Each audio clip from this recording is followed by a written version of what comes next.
मकसद क्या है? ऐसा लग रहा है कि जैसे बिहार पर चढ़ाई हो रही है। मैंने कमजोर विकेट पर नीतीश जी हैं, इनको उखाड़ दिया जाए। इस जमीन को वो कब्जा करना चाहती है। नॉर्थ ईस्ट में तो उसका हो गया है, दक्षिण भारत में भी पांव पसारना चाहती है, लेकिन अभी वो दिल्ली दूर है। नीतीश कुमार को हटा के ही नहीं बैठ सकते। नमस्कार, मेरा नाम आलोक है। आप लाइव स्टीज देख रहे हैं। बिहार की राजनीति में क्या कुछ बड़ा बदलाव होने जा रहा है, क्या कुछ कह रही है कहानी इन दिनों बिहार की राजनीति की, आप खूब समझ रहे होंगे। बीजेपी की ओर से एक बड़ी बैठक का आयोजन किया गया है। पटना में एक रोड शो भी होना है। जेपी नड्डा जो कि बीजेपी के राष्ट्रीय अध्यक्ष हैं वो पटना पहुंच रहे हैं। अमित शाह जो कि केंद्रीय गृह मंत्री हैं वो पटना पहुंच रहे हैं। तमाम जितने बीजेपी के वरिष्ठ नेता हैं पटना पहुंचेंगे और बड़ी तैयारी है। सड़कों पर खूब सजावट की गई है। हर ओर पोस्टर्स बैनर जो हैं वो दिखाई दे रहे हैं। राष्ट्रीय कार्यकारिणी की बैठक भी होनी है। बीजेपी क्या सोच के चल रही है, बीजेपी क्या करना चाहती है, इस बात पर सबकी निगाहें हैं। इस वक्त आरजेडी के वरिष्ठ नेता राष्ट्रीय उपाध्यक्ष शिवानंद तिवारी हमारे साथ हैं। लंबा आपका अनुभव रहा है, बीजेपी को भी आपने देखा है। बीजेपी भी बिहार की सत्ता में आई है, सत्ता से बेदखल हुई है, कई दफ़े आपने देखा है। ऐसा कार्यक्रम अभी तो कोई बिहार में चुनाव है नहीं, इतना भव्य आयोजन। ये मैंने इस तरह के कार्यक्रम का मकसद क्या है? मैंने ऐसा लग रहा है कि जैसे बिहार पर चढ़ाई हो रही हो।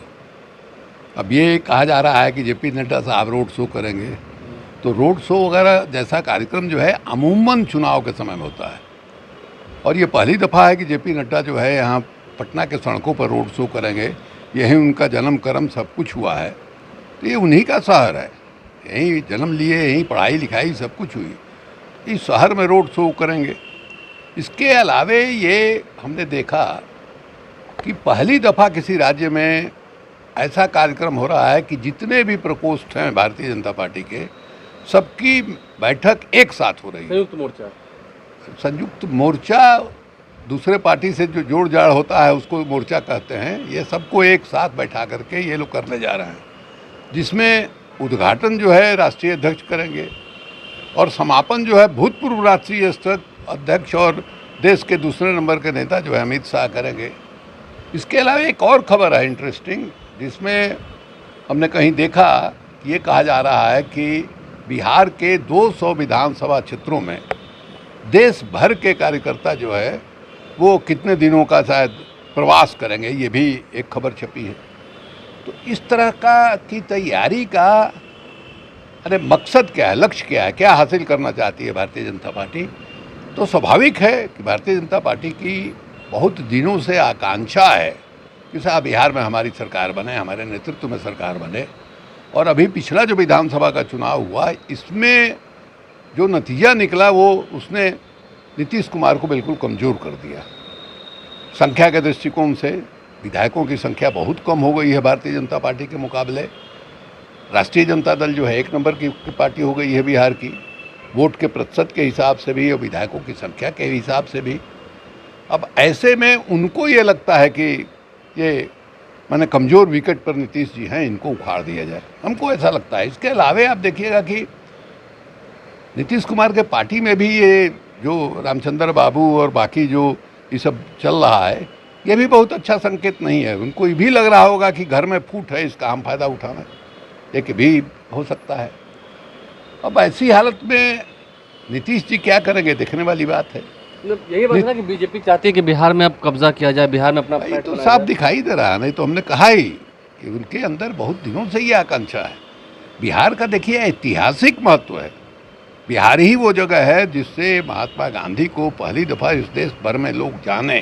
ये खुद गांधी जी ने कहा 1917 में, जब वो चंपारण आए, 1915 में वो हिंदुस्तान आए, 1917 में वो चंपारण आए, और चंपारण से ही उनको देश में प्रसिद्धि मिली, देश भर उनको जानने लगा। इस बात को खुद उन्होंने कबूल किया है। इसके अलावा आज़ादी की लड़ाई, या आज़ादी की लड़ाई के बाद समाजवादी पार्टियों का संघर्ष, उसके बाद जयप्रकाश आंदोलन, ये सब आप देखिएगा तो ये भूमि जो है क्रांतिकारी भूमि रही है। इस भूमि में गांधी का प्रभाव रहा है, लोहिया का प्रभाव रहा है, जयप्रकाश का प्रभाव रहा है। इस जमीन को वो कब्जा करना चाहती है। उसको लगता है कि अगर हमने बिहार कब्जा कर लिया तो उत्तर भारत जो है वो कंप्लीट जो है वो हमारे नक्शे में आ जाएगा। ये हमको ऐसा लगता है उनके मन की महत्वाकांक्षा ये है। एक मकसद होता है। अब इसको नीतीश जी कैसे इसका सामना करते हैं, कैसे इसका मुकाबला करते हैं, ये देखने की बात है। नीतीश जी के साथ दिक्कत ये है कि उनके पास उनके बाद जो है कोई वैसा नेता नहीं है जिसको आप कहिएगा कि जो समाजवादी पृष्ठभूमि या गांधीवादी पृष्ठभूमि, उसके दिमाग में एक स्पष्ट कोई बात हो जिसको लेकर के लोगों के बीच में जाए, कार्यकर्ताओं को उस आधार पर प्रशिक्षित करे। अच्छी जमात है वहाँ, हमने भी काम किया है जनता दल यूनाइटेड में, और वहाँ के कार्यकर्ताओं से भी हम परिचित हैं, अच्छे लोग हैं, अच्छे। लेकिन एक जो दिशा चाहिए वो जो है हमको माने कहीं दिखाई नहीं दे रहा उस ढंग से। दूसरी जो कमजोरी है इस सरकार की, नीतीश जी की सरकार की, जिसका वो है प्रशासन में जो भ्रष्टाचार है और कोई सुनवाई नहीं है, ये आम तौर पर शिकायत है। और ये हम नहीं कह रहे हैं, जब सोमवार को जो जनता दरबार नीतीश जी लगाते हैं, उस जनता दरबार में जिस तरह की शिकायतें आती हैं, पहले भी लोग मिल चुके, मुख्यमंत्री ने आश्वासन दे दिया कि हो जाएगा, अफसरों को जवाबदेही दे दिया कि हो जाएगा, फिर वही काम जो है आता है। ये सारी चीज़ें हैं जिनको उनको ठीक करना पड़ेगा। देखिए, एंटी इनकम्बेंसी होता है सभी सरकार का, इनका तो चौथा अगला चुनाव जो है वो चौथी बार लड़ेंगे मुख्यमंत्री के लिए। तो ये भारी एंटी इनकम्बेंसी का मतलब क्या हुआ?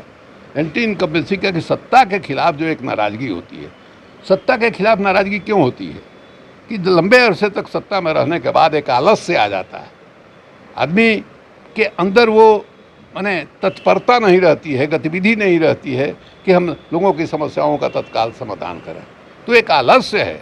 तो ये इन सब चीज़ों से कैसे वो मुकाबला करते हैं, ये देखने की बात है। और एकदम भारतीय जनता पार्टी बेचैन है कि कैसे हम यहाँ और फिर बंगाल, और बंगाल के उस तरफ नॉर्थ ईस्ट में तो उसका हो गया है, दक्षिण भारत में भी पाँव पसारना चाहती है, लेकिन अभी वो दिल्ली दूर है। लेकिन ठीक है कि बिहार की जब आप बात करें तो मतलब नीतीश कुमार को दरकिनार करना पड़ेगा ना आने के लिए अकेले। भाई बिना दरकिनार किए हुए अब इसमें स्पष्ट करने का ही तो साफ दिखाई दे रहा है ना भाई। नीतीश कुमार को ही ना अपदस्त करने की सारी बात हो रही है, अपने हाथ में वो सत्ता लेना चाहती है। इसका क्या मतलब है? नीतीश कुमार के साथ उस कुर्सी पर आधा आधा नहीं ना बैठेगी, नीतीश कुमार को हटा के ही ना बैठ सकते हैं, तो उसी की तैयारी हो रही है। देखिए, कुल मिलाकर तैयारी क्या कर रही है बीजेपी, ये हमने समझा है। शिवानंद तिवारी आरजेडी के राष्ट्रीय उपाध्यक्ष हैं, हमारे साथ मौजूद थे। क्या कुछ परिदृश्य जो है वो बदल रहा है बिहार का, ये समझने की हमने कोशिश की। और बीजेपी की ओर से जो इस बड़े कार्यक्रम का आयोजन किया गया है उसके लिए तैयारियां पूरी कर ली गई हैं। अब बस जेपी नड्डा पटना पहुंचेंगे, बीजेपी के राष्ट्रीय अध्यक्ष हैं, रोड शो होगा, अमित शाह पहुंचेंगे, क्या वो कहेंगे उस पर भी हमारी निगाहें टिकी रहेंगी, उससे भी आपको अवगत कराएंगे। हमारे चैनल को सब्सक्राइब कर लें, साथ साथ फेसबुक पेज भी लाइक करें। धन्यवाद।